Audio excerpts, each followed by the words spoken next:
నామానికి మహిమ కలుగును గాక. హల్లెలూయా. మన ప్రభువును లోక రక్షకుడైన యేసుక్రీస్తు నామములో శుభములు వందనాలు తెలియపరుస్తున్నాను. మీ అందరికీ వందనాలు. చదవబడిన లేఖన భాగమును మనం ఒకసారి ధ్యానించుకుందాము. 2వ వచనము, యెహోవా మందిరావరణములను చూడవలనని నా ప్రాణము ఎంతో ఆశపడుతున్నది, అది సొమ్మసిల్లుస్తున్నది. జీవము గల దేవుని దర్శించుటకు నా హృదయమును నా శరీరమును ఆనందముతో కేకలు వేయుచున్నవి. దేవునికి స్తోత్రములు. హల్లెలూయా. ప్రియులారా, మనం గమనించినట్లయితే ఇక్కడ కీర్తనాకారుడు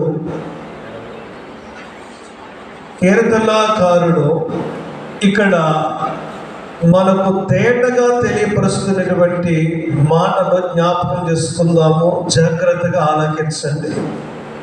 ఈ 84వ కీర్తనలో కోరాహు కుమారుడు ఈ రీతిగా దేవుణ్ణి గూర్చి వివరిస్తూ ఉన్నారు. ఆయన మందిరమును గూర్చి వర్ణిస్తూ ఉన్నారు. హల్లెలూయా. చూడండి, యెహోవా మందిరావరణములను చూడవలనని నా ప్రాణము ఎంతో ఆశపడుతూ ఉన్నది. దేవునికి స్తోత్రములు. ఈయన ప్రాణము ఆశపడుతూ ఉన్నదంట. దేని కొరకు తెలుసా?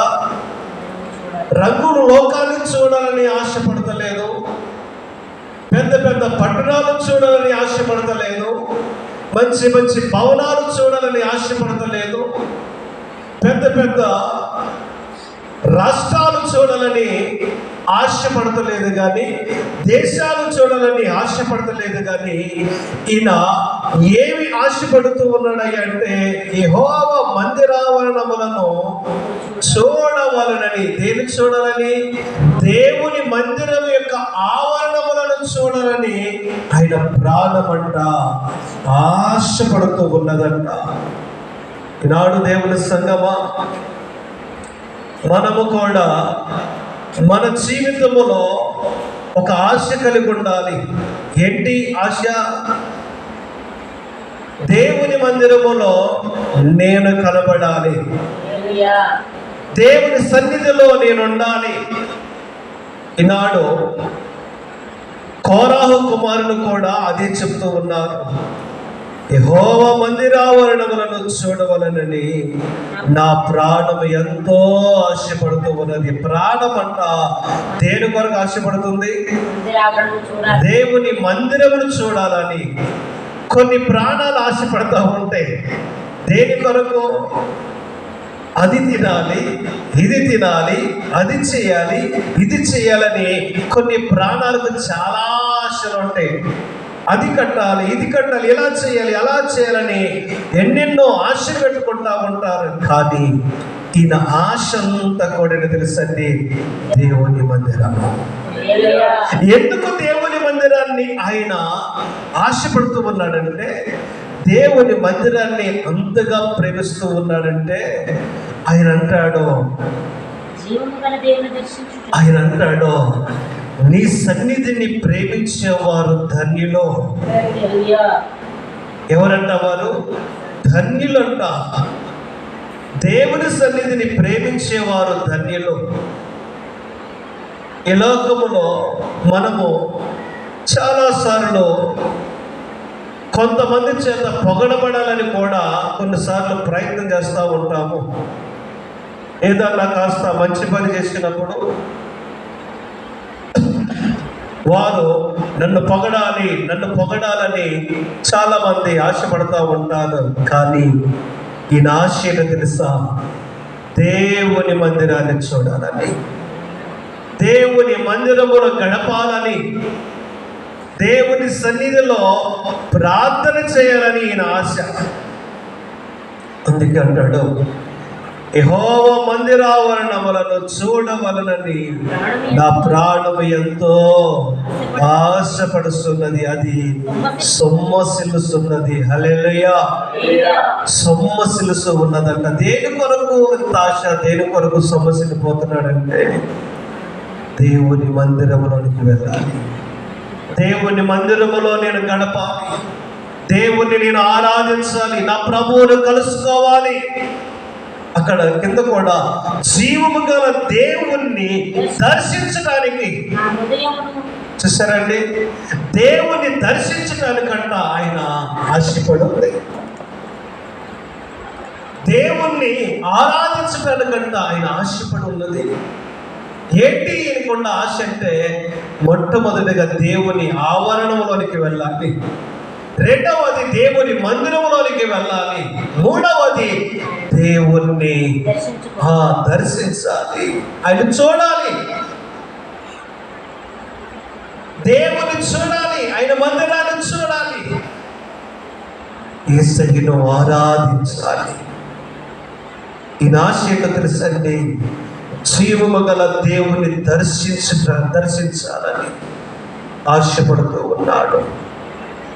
నా హృదయమును నా శరీరమును ఆనందముతో కేకలు వేస్తున్నది. హల్లెలూయా. ఆయన హృదయము, ఆయన శరీరము దేంతోనుంట? 10 లక్షలు వస్తే ఆనందము కాదు, 10 కోట్లు వస్తే ఆనందము కాదు, మంచి మంచి బిల్డింగ్లు కట్టుకుంటే ఆనందం పడతారని చెప్పట్లేదు. కానీ నా దేవుని మందిరములోకి వెళ్ళి నా దేవుని చూసినప్పుడు నా హృదయము, నా శరీరము ఆనందముతో కేకలు వేస్తున్నాం. హల్లెలూయా. ఆయనకి ఏంటి ఆనందము? కొంతమందికి డబ్బులు చూస్తే ఆనందము, అందాలు చూసుకుంటే ఆనందము, కొంతమంది ఎదుటి వారు బాధపడుతుంటే ఆనందము అనుభవిస్తూ ఉంటారు. కానీ ఈయన అలా కాదు. దేవుణ్ణి చూడటానికి వెళ్ళి, దేవుని దర్శించడానికి వెళ్ళి ఆయన మందిరములో అంటాడు, నా దేవుని దర్శించగానే నా హృదయము, నా శరీరము ఆనందముతో కేకలు వేస్తున్నాను. ఆనందము. ఆనందం ఎప్పుడంటే ఈయనకి యేసయ్యను చూసినప్పుడు, ఆయన దర్శించినప్పుడు, ఆయన మందిరములోనికి వెళ్ళినప్పుడే ఈయనకి సంతోషము. ఈనాడు చాలా మంది ఈ సంతోషాన్ని కోల్పోతున్నారు, ఈ ఆనందాన్ని కోల్పోతున్నారు. ఈ సంతోషము నువ్వు కావాలంటూ ఉంటే దొరకదు. ఆయన ఇచ్చే సంతోషమును నువ్వు కోల్పోతే ఆ సంతోషం కోసము నువ్వు పరుగులు పెట్టినా దొరకదు. ఈరోజు దేవుడు అవకాశం ఇచ్చాడు. రేపు పొద్దున్న ఆయన మందిరంలోనికి వస్తామో రామో కూడా మనకు తెలియదు, బ్రతుకుంటామో బ్రతుకుండమో కూడా మనకు తెలియదు. కానీ ఈరోజు మనము ధన్యులము. ఈరోజు మన హృదయం ఆనందంతో కేకలు వేస్తుంది. ఆయన సన్నిధిలో సంతోషంగా పాటలు పాడాము, సంతోషంగా దేవుని ఆరాధించాము. ఈ క్షణములో మనం కన్ను మూసినా నిత్య రాజ్యములో ఉంటాము. హల్లెలూయా. కానీ ఈ సంతోషాన్ని కోల్పోతున్నారే, ఈ ఆనందాన్ని కోల్పోతున్నారే, వారు ఎంత ఎదురు చూసినా, ఎంత ప్రయాసపడినా ఈ ఆనందము దొరకదేమో. దేవుడిచ్చే ఆనందము మార్కెట్లో దొరికేది కాదు, బజారి కొట్టల్లో దొరికేది కాదు. దేవుడిచ్చే ఆనందమును ఆయన ఇచ్చేటప్పుడు పొందుకోవాలి. ఆయన అవకాశం ఇచ్చినప్పుడు అవకాశాన్ని ఎవరూ కూడా పాడు చేసుకోకూడదు. పాడు చేసుకున్నాక ఎంత బాధపడినా, ఎంత ఏడ్చినా ఏమీ లాభము. అందుకనే జీవము గల దేవుణ్ణి దర్శించుటకు నా హృదయము, నా శరీరము ఆనందముతో కేకలు వేస్తూ ఉన్నది. ఏంటయ్యా ఈయనకి ఇది సంతోషము?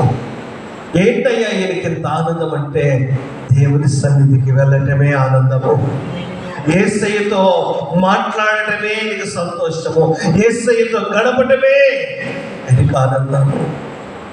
నీతో గడిపే ప్రతి క్షణము ఆనంద బాష్పాలు ఆగవయ్యా.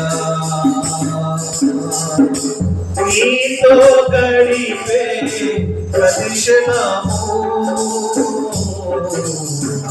ఆనంద బాష్పాలు ఆగవయ్యా. కృపతనంసగా నేను యోసించగా నాగరవాగను స్తుతించగా నిన్ను కీర్తించగా యేసయ్యా యేసయ్యా నా యేసయ్యా యేసయ్యా యేసయ్యా నా యేసయ్యా యేసయ్యా యేసయ్యా నా యేసయ్యా యేసయ్యా యేసయ్యా నా యేసయ్యా. నీతో గడిపే ప్రతి క్షణము ఆనంద బాష్పాలు ఆగవయ్యా. మానవంతి నా జీవితాన్ని మధురముగా మార్చి బలపరిచావు. మానవంతి నా జీవితాన్ని మధురముగా మార్చి బలపరిచావు. నా ప్రేమ చేత కాదు నీవెనను ప్రేమించి, నా ప్రేమ చేత కాదు నీవెనను ప్రేమించి రక్తాన్ని చిందించి నన్ను రక్షించావు. యేసయ్యా యేసయ్యా నా యేసయ్యా యేసయ్యా యేసయ్యా నా యేసయ్యా యేసయ్యా యేసయ్యా నా యేసయ్యా యేసయ్యా యేసయ్యా. నీతో గడిపే ప్రతి క్షణము ఆనంద బాష్పాలు ఆగవయ్యా. నీతో గడిపే ప్రతి క్షణము ఆనంద బాష్పాలు ఆగవయ్యా. హల్లెలూయా. ఆయన ఏంటి ఆయన ఆశ అంటే, ఏంటి ఆయనకు అంత సంతోషం అంటే, యేసయ్యతో గడపడం అంటే ఆయనకి ఆనందము, యేసయ్యతో గడపడం అంటే ఆయనకి సంతోషము, యేసయ్యను కలుసుకోవడం అంటే ఆయనకి ఎంతో ఆనందం అంట. ఈనాడు యేసయ్యను చూడలేని వారిగా ఉన్నాము, ఆయనతో కలుసుకునే వారిగా ఉండలేకపోతున్నాము, ఆయన ఆవరణములో ప్రేమించే వారిగా ఉండలేకపోతున్నాము. ఏంటో తెలుసా, దేవుని సన్నిధికి వెళితే, దేవుని మందిరాన్ని ప్రేమిస్తే, ఆయన సన్నిధికి వెళ్ళిన ప్రతి ఒక్కరి జీవితంలో ఆయన ఆనందంతో నింపుతాడు. అది మానవంటి జీవితమైనా సరే, పాడైపోయిన జీవితమైనా సరే, ఎలాంటి జీవితాలైనా సరే ఆయన బాగు చేస్తాడు. ఆయన పాడైపోయినటువంటి జీవితాలని మధురముగా మారుస్తాడు. హల్లెలూయా. పాడైపోయిన స్థలములను ఆయన బాగు చేస్తాడు, పాడైపోయిన పరిస్థితులను ఆయన బాగు చేస్తాడు. అయితే ప్రియ దేవుని సంగమా, కోరా కుమారుడికి అంత ఆశ అంటే మందిరానికి వెళితే, నా ప్రభువును కలుసుకుంటే, నా ప్రభువుతో మాట్లాడితే, నా ప్రభువును ఆరాధిస్తే నా జీవితంలో అద్భుతాలు చేస్తాడు, నా బ్రతుకుల్లో ఆశ్చర్యమైన కార్యాలు జరిగిస్తాడు అని ఆశ. ఏంటి ఈ ఆశ అంటే, ప్రభువుతో గడపాలని, దేవుని ఆరాధించాలని. ఈరోజు ఎందరైతే దేవునితో నేను గడపాలి, దేవుని మందిరములో నేను ఉండాలి, దేవుని నేను ప్రేమించాలి, ఆయనతో నేను గడపాలనుకున్న వారి జీవితంలో దేవుడు ఆశ్చర్యమైన కార్యాలు చేస్తాడు, ఘనమైన కార్యాలు చేస్తాడు. ఈనాడు మనము జీవితాల్లో అనేక కార్యాలు చూడలేకపోవడానికి గల కారణము ఆయన మందిరాన్ని ప్రేమించలేకపోతున్నాము, ఆయన సన్నిధికి వెళ్ళలేకపోతున్నాము. ఆయన సన్నిధిలో ఉండి ప్రభుతో మనము మాట్లాడని వారిగా ఉన్నాము, ఆయనను చూడలేని వారిగా ఉన్నాము. అయితే చూడని కళ్ళునే కానీ అందులుగా ఉన్నారు, అందులుగా ఉన్నారు. కాబట్టి మనము ఎవరు ధన్యులు తెలుసండి? 4వ వచనము చదువుదాము. నీ మందిరమునందు నివసించువారు ధన్యులు, వారి నిత్యము నిన్ను స్తుతించుదురు. హల్లెలూయా. నీ మందిరమందు నివసించువారు ధన్యులు. ఇక్కడ మంచి వస్త్రాలు వేసుకుంటే ధన్యులు, హోదాగా ఉండే ధన్యులు, కార్లు కొనుక్కుంటే ధన్యులు, రకరకాలు ఇవన్నీ సంపాదించుకుంటే ధన్యులు అని చెప్పలేదు. కానీ ఎవరు ధన్యులు? నీ మందిరమునందు నివసించువారు ధన్యులు. హల్లెలూయా, హల్లెలూయా. ఎక్కడ నివసించువారు? దేవుని సన్నిధి. మందిరం అనగా దేవుని సన్నిధి, దేవుడి స్థలము. ఈ స్థలం ఏ స్థలం అంట? యేసయ్య ఉండే స్థలము. ఈ స్థలములో ఉండువారు ధన్యులు. ఈ స్థలానికి ఎవరైతే వస్తారో వారు ధన్యులంట. అయితే ఒబేదేము కూడా దేవుని సన్నిధిని ప్రేమించాడు.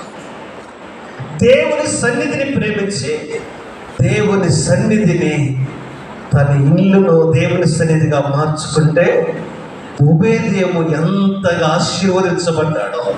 హల్లెలూయా, హల్లెలూయా. ఒబేదేము బహుగా ఆశీర్వదించబడ్డాడు, దీవించబడ్డాడు. కారణం ఏంటో తెలుసండి? ఆయన దేవుని సన్నిధిని ప్రేమించాడు, దేవుని మందిరముని ఎంతో నివసించేవాడిగా ఉన్నాడు. దావీదు మహారాజు కూడా దేవుని మందిరాన్ని ప్రేమించేవాడుగా ఉన్నాడు. హల్లెలూయా. ఆయన దేవుని మందిరాన్ని ప్రేమించేవాడు. మరి మనం ఎవరిని ప్రేమిస్తున్నాము? మన ప్రేమ ఎక్కడ? ఈ ప్రేమ ఎవరిపైన ఉన్నది? కానీ ఒకటి నిజం, దేవుని కంటే మనము దేన్ని కూడా ఎక్కువగా ప్రేమించకూడదు. అది నిజమండి. మీరు గమనించి చూడండి, పరీక్షించండి అవసరమైతే. ఈ లోకములో దేవుని కంటే డబ్బుని ప్రేమించిన, ఆస్తిని ప్రేమించిన, ఐశ్వర్యాన్ని ప్రేమించిన, ఇంకా వగేరా దేన్ని ప్రేమించినా అది నీకు దూరంగానే ఉంటుంది తప్ప దగ్గరగా ఉండదు. మన హృదయంలో మొట్టమొదటి ప్రేమ దేవునికి దక్కాలి. హల్లెలూయా. ఎందుకు అంటే ఆయన నిన్ను నన్ను సృజించాడు. కోరహు కుమారులు అంటారు. మరొకసారి 4వ వచనం చదువుకుందాం. నీ మందిరమునందు నివసించువారు ధన్యులు, వారి నిత్యము నిన్ను స్తుతించుదురు. మందిరములో ఉన్నవారు ఏం చేస్తారు చెప్పండి? స్తుతిస్తూనే ఉంటారు. నిన్ను స్తుతించిన చాలు నా బ్రతుకు దినములో,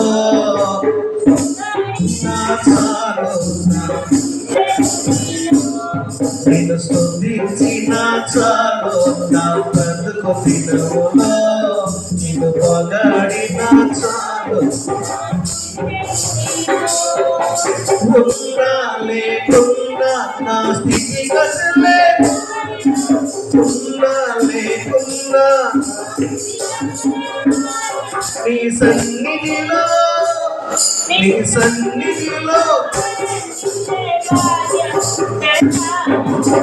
స్తుతించిన చాలు నిన్ను హల్లెలూయా.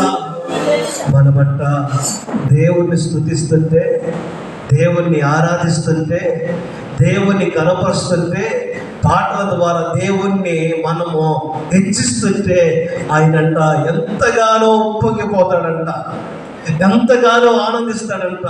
ఆయన పరలోకము నుండి తొంగి చూస్తాడంట. ఆయన నన్ను మనందరినీ చూస్తూ ఆనందిస్తూ ఎంతో ఆనందపడతాడంట. నా కుమారుడు, నా కుమార్తెలు నా సన్నిధికి వచ్చి నన్ను ఆరాధిస్తున్నారు, స్తుతిస్తున్నారు. నువ్వు స్తుతిస్తున్నప్పుడు, నువ్వు ఆరాధిస్తున్నప్పుడు దేవుడు సమస్తమును చూస్తే నిన్నేం చేయాలని చూస్తాడు తెలుసా? నిన్ను కనపరచాలని చూస్తాడు. ఇప్పుడు పాటల ద్వారా దేవుడు నువ్వు కనపరుస్తుంటే ఆయన కూడా నిన్నేం చేస్తాడంట? కనపరుస్తాడు. నీ మందిరమునందు నివసించువారు ధన్యులో, ధన్యులో. ఎంత భాగ్యము! ఈ రాత్రి ఎంతమంది ధన్యులో? మనమే ధన్యుల. ఈ ధన్యత మన జీవితంలో పరిపూర్ణముగా ఉండాలి. ఇంకో మాట నేను చదివి వాక్యాన్ని ముగిస్తాను. 10వ వచనము, నీ ఆవరణములో ఒక దినము గడుపుట 1000 దినముల కంటే శ్రేష్టము. ఏ ఆవరణం? నీ ఆవరణము, మందిరావరణము. దేవుని సన్నిధిలో ఒక్క దినము గడుపుట 1000 దినముల కంటే శ్రేష్టము. ఈ రాత్రి ఇంత అమూల్యమైన అవకాశాన్ని ఎంతమంది కోల్పోయారో, ఎంతమంది మిస్ అయిపోతున్నారో. మీకు తెలియని నిజం చెప్తాను. దేవుని మందిరానికి నీవు ఎప్పుడైతే వెనకాడతావో, దేవుని మందిరానికి వెళ్ళడానికి నువ్వు ఎప్పుడైతే ఆలోచన చేస్తావో, నువ్వు ఎప్పుడైతే వెనకాడతావో, వెళ్ళడానికి ఆలోచన చేస్తావో, అప్పుడే నువ్వు వెళ్ళడానికి వెనకాడినప్పుడు నీకు వచ్చే దీవెనలు ఏమైతే తెలుసా? అక్కడే ఆగిపోతాయి. నువ్వు వస్తున్నావు అనుకో, ఆయన ఇస్తా ఉంటాడు. నువ్వు వస్తున్నావు అనుకో, ఆయన ఇస్తా ఉంటాడు. మనం ఆయన సన్నిధికి వెళ్ళకుండా నువ్వు ఎక్కడ అడుగుతావు? చాలా మంది అనుకుంటారు, మేము టీవీలో వాక్యం వింటున్నాము, టీవీ వాక్యం వింటున్నాము, మాకు అన్నీ తెలుసు, మా ఇంట్లోనే మేము ప్రార్థన చేసుకుంటున్నాము అనుకుంటారు. కానీ టీవీలో ఉన్నవారు నీ కోసం ప్రార్థన చేస్తారా? నీ అవసరాల కోసం ప్రార్థన చేస్తారా? వెళ్ళగలవా? మందిరానికి నడవలేము, మందిరానికి రాలేని వ్యక్తివి ఎక్కడో కాశీలో ఉన్న వ్యక్తి దగ్గరికి వెళ్ళవాలా? ఇక్కడికే వెనకాడే వ్యక్తివి ఇంకక్కడికే వెళ్తావు. దీపముండగానే ఇల్లు చక్కబెట్టుకో, ప్రాణముండగానే నీవు ప్రభువును నమ్ముకో. దీపముండగానే ఇల్లు చక్కబెట్టుకో, ప్రాణముండగానే నీవు ప్రభువుని నమ్ముకో. హల్లెలూయా. అవకాశం ఉన్నప్పుడు మనము దేవుని సన్నిధికి వెళ్ళటము ఆగకూడదు. అవకాశం ఉన్నప్పుడు నువ్వు కోల్పోకూడదు, సమయాన్ని కోల్పోకూడదు, మందిరాన్ని కోల్పోకూడదు. ఈ రాత్రి దేవుడు నీతో నాతో అందరితో సూటిగా మాట్లాడే మాట ఒకటే, నీ ఆవరణలో ఒక దినము గడుపుట 1000 దినముల కంటే శ్రేష్టము. ఎందుకు శ్రేష్టమో చూడదాని కింద మాట, భక్తిహీనుల గుడారములో నివసించుట కంటే నా దేవుని మందిర ద్వారముంద నుండుట నాకు ఇష్టము. హల్లెలూయా, హల్లెలూయా. భక్తిహీనులు ఉంటున్న గృహాల్లో నేను ఉండటం కంటే, మన ఇల్లు ఎలాంటి ఇల్లు, మన ఇంటిలో ఎన్ని రకాలైన మాటలు మాట్లాడతాము, ఈ గృహాల్లో ఎన్ని పోట్లాటలు, ఎన్ని సమస్యలు, ఎన్ని రకాలుగా ఎన్ని అపవిత్రమైన మాటలు మాట్లాడతాను. అక్కడ భక్తి కలిగిన ఇల్లా, భక్తిహీనమైన ఇల్లా? భక్తిహీనుల గుడారములో నేను ఉండట కంటే దేవుని మందిర ద్వారమునందు ఉండటం నాకు ఇష్టము. ఏంటి నీకు ఇష్టం అంటే దేవుని మందిరము దగ్గర ఉండటము, ఆయన గుమ్మము దగ్గర ఉండటం ఇష్టమంట. ఒక్క దినము దేవుని మందిర ఆవరణలో గడుపుట 1000 దినముల కంటే శ్రేష్టము. ఒక్క దినము గడిపితే 1000 దినాలు. ఇప్పుడు కొంతమంది ఈ సమయాన్ని కోల్పోతున్నారు, ఈ రోజును కోల్పోతున్నారు, ఈ అవకాశాన్ని కోల్పోతున్నారు. వారు ఎన్ని రోజులు కోల్పోయినట్టు? ఈరోజు ఏ వారం అండి? శనివారం. నిన్నే వారం శుక్రవారం రాలేదనుకోండి, 1000 రోజులు కోల్పోయినట్టే. శనివారం రాకపోతే 1000 రోజులు కోల్పోయినట్టే. మరి ఏం చేయాలి? కోల్పోకూడదు, అన్నిటినీ మనము కాపాడుకోవాలి. రేపటి దినమున యేసయ్య వచ్చి శుక్రవారము దేవుని నా మందిరములో ప్రార్థన జరుగుతుంది, శనివారం జరుగుతుంది, ఆదివారం జరుగుతుంది. 3 రోజులు నువ్వు అటెండ్ అయ్యావా? ఈ 3 రోజులు నువ్వు పాల్గొన్నావా? ఎక్కడైనా మీటింగ్ పెట్టారు మినిస్టర్ గారు అని అంటే వెళ్తారా? ఆగిపోతారా? ఆటోలు కట్టించుకొని మరీ వెళ్తాము. ఏ మినిస్టర్ గారు కంటే తక్కువ యేసయ్య? రాజకీయ నాయకుల కంటే తక్కువ అయిపోయిందా యేసయ్య? అంత హీనమైనోడా? ఈరోజు ఆన్లైన్ ప్రేయర్ ప్రతి నెల మొదటి శనివారము ఆన్లైన్ ప్రేయర్ ఉంటుంది. సంఘం గుర్తుంచుకోవాలా లేదా? ఎంతమంది గుర్తున్న వాళ్ళు ఎక్కడుంటారు? నెలంతా దేవుడు నన్ను కాపాడాడు, నా కుటుంబాన్ని కాపాడాడు, దేవుని మందిరంలో నేను గడపాలి, దేవుని సన్నిధిలో నేను ప్రార్థన చేయాలి, నా కుటుంబం కొరకు ప్రార్థన చేసుకోవాలి, నా బిడ్డల కొరకు ప్రార్థన చేసుకోవాలి, నా పరిస్థితుల కొరకు ప్రార్థన చేసుకోవాలని పరుగులు పెట్టాలి. అది లేదు. నీ అవసరాల కోసమే నువ్వు వెళ్ళాలిగా.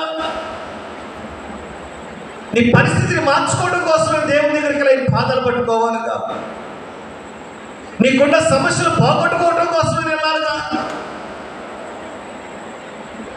మందిరానికి నీ కోసము నువ్వు రావాలి, ఇతరుల కోసము కాదు. కానీ మందిరానికి ఎవరి కోసం రావాలన్నా? నీ కోసము రావాలి, నీ రక్షణ కోసము రావాలి, నీ క్షేమం కోసము రావాలి, నీ కుటుంబం యొక్క అభివృద్ధి కోసము రావాలి. దేవుని సన్నిధిలో ప్రార్థన చేస్తే నీ ప్రార్థన ధూపం వలె వెళ్ళాలి. ఈ రాత్రంతా దేవుని సన్నిధిలో మనం గడుపుతూ ఆయన పాదాలు పట్టుకొని కన్నీరు కార్చి ప్రార్థన చేస్తే మన ప్రార్థనకి నుండి జవాబులు వస్తాయో. కానీ చాలా మంది కోల్పోతున్నారు ఈ సమయాన్ని. కానీ యేసయ్య లెక్క అడుగుతాడు, తప్పకుండా లెక్క అడుగుతాడు.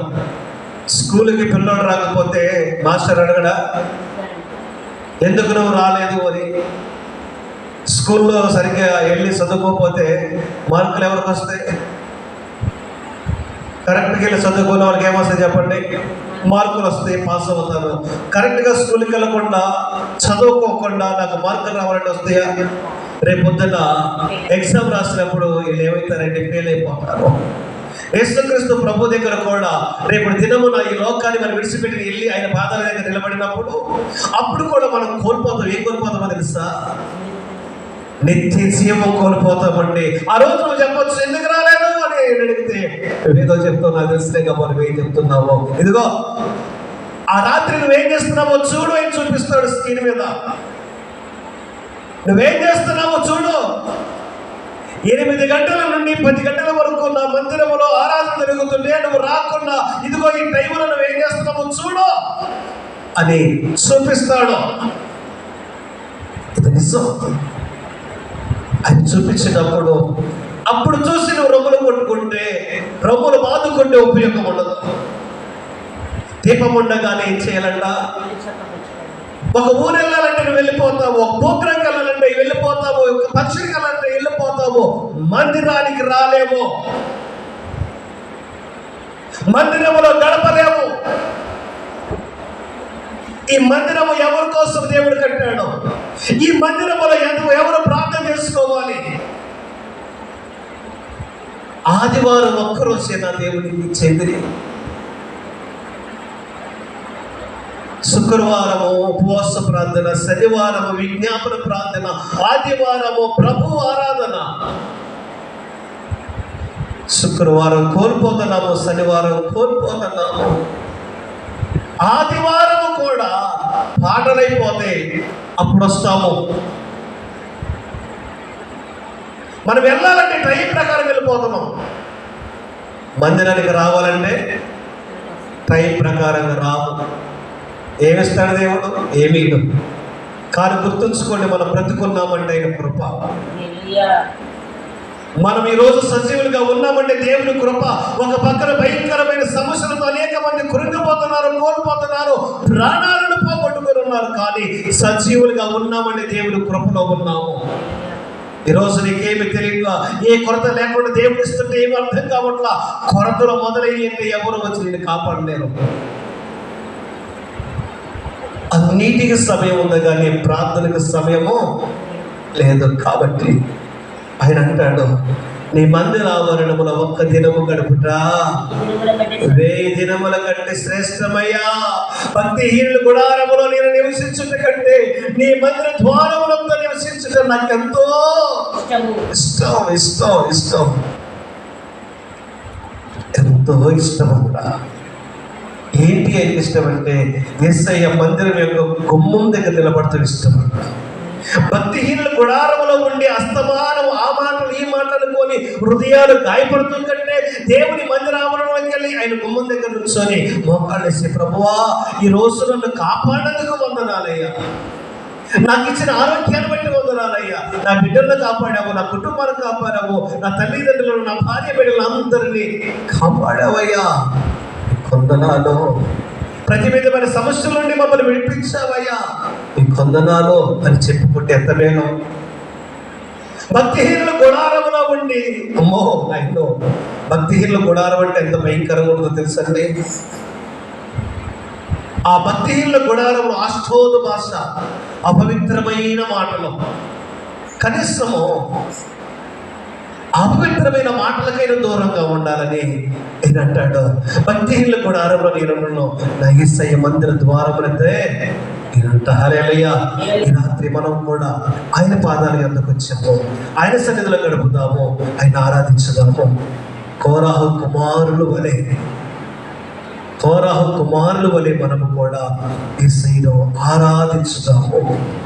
యెహోవా మందిర ఆవరణలో చూడవలెనని నా ప్రాణం ఎంతో ఆశపడుతున్నది, అది సొమ్మసిల్లుతున్నది.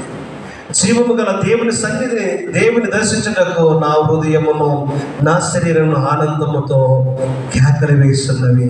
ప్రార్థన చేసుకుందాము. రాత్రి అందరూ కూడా కడుపుస్తుంది. ఒక్కొక్కరు ప్రార్థన చేయండి.